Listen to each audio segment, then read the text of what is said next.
Welcome to my channel English Made Easy. Today our topic is the biggest challenge for English learner. Let's talk about one of the biggest challenges for English learners. You know, that tricky space between knowing the language and actually speaking it in a way that feels natural and confident. Does this sound like you? You've studied the grammar, you know all the vocabulary, but when you open your mouth, it just doesn't come out right. It feels a little stiff, maybe even robotic.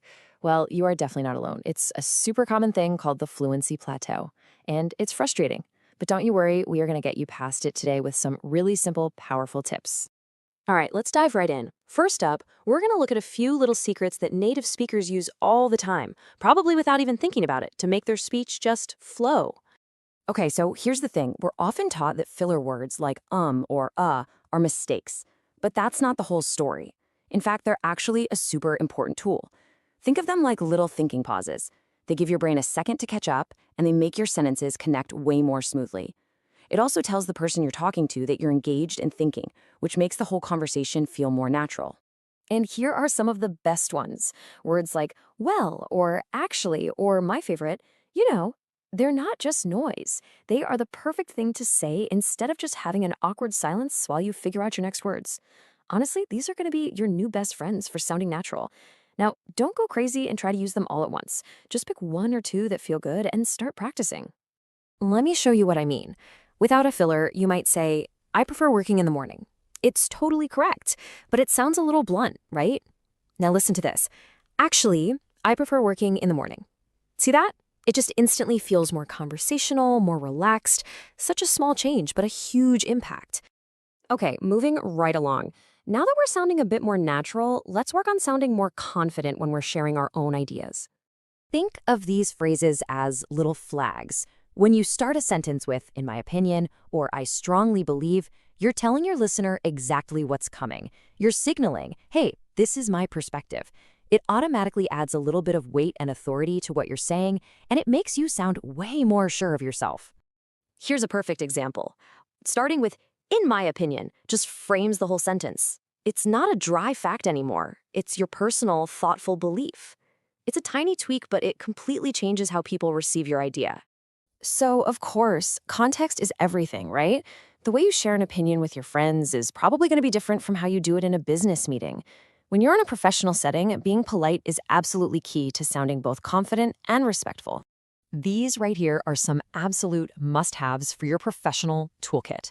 So instead of just jumping into the conversation, you can use a polite entry like, may I share my opinion, or I would like to add something here.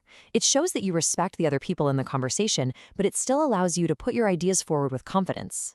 All right, we are on a roll. We're sounding more natural. We're sounding more confident. Now it's time to level up your sentences. You know, a huge part of fluency is connecting your thoughts together smoothly, instead of just using a bunch of short, separate sentences.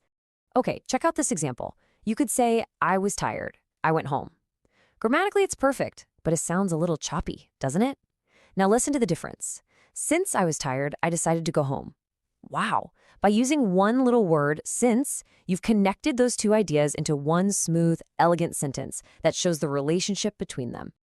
Let's do one more. I like English. I practice daily. Again, totally correct. Two simple sentences. But watch what happens when we use the word so. I like English, so I practice it every day. Boom! You've instantly created a logical link. This is a massive step from sounding like someone who is learning English to sounding like someone who speaks English. So we've gone over some amazing tools. But what good are tools if they just sit in the toolbox, right? This last section is all about putting everything into action with a super simple daily plan. So here it is, your 5-step plan for real improvement. Number 1, speak every single day, even if you're just talking to yourself out loud. Number 2, watch and listen. Get used to how native speakers really sound. Number 3, read. See how grammar works in the real world and build up that vocabulary. 4, practice with real people. Find a language partner.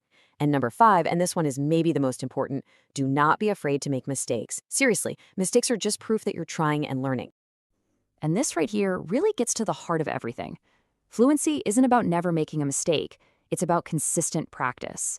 You just need to focus on clear communication and making a little bit of progress every day. Every time you practice, you are succeeding. That's the real win. So, As we wrap things up, I want to leave you with this one question. Think about everything we just covered, the fillers, the opinion phrases, connecting your sentences. What's the one thing, just one, that you are going to go and try out today? That is your first step. Go for it. Thanks for watching. Please like and subscribe to my channel.